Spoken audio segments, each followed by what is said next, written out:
Good evening, and thank you for joining us for News from a Catholic Perspective. I'm Wyatt Goolsby, in for Lauren Ashburn.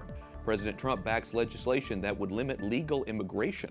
The president joining two GOP senators to unveil the bill today. Correspondent Mark Irons has the details from the White House. Good evening, Mark.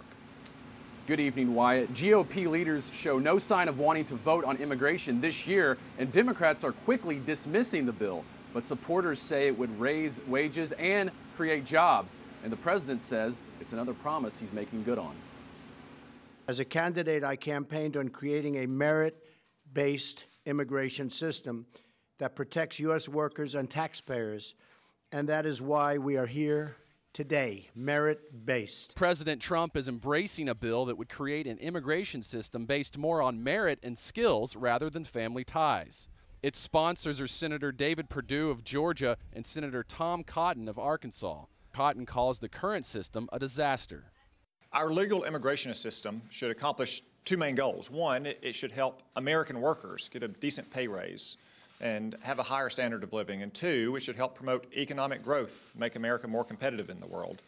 Our current system simply doesn't do that. The White House says the law puts American workers first by limiting unskilled labor from entering the U.S., ending a preference for extended family and adult children, and by slashing the number of refugees in half.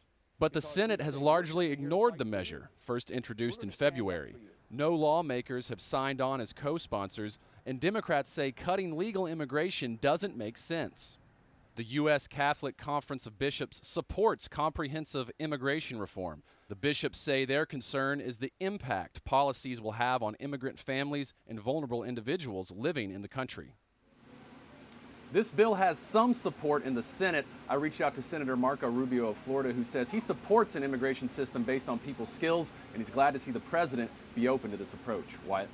Mark, I understand this topic dominated the White House press briefing today, and things got quite heated. Tell us about it. That's right, Wyatt. Stephen Miller, the president's senior advisor for policy, fielded questions and had a contentious exchange with CNN's Jim Acosta. The White House and CNN seem to have a history of clashing, so that feud seems to be continuing. And you were there, correspondent Mark Irons, to watch it all happen at the White House. Thanks so much, Mark.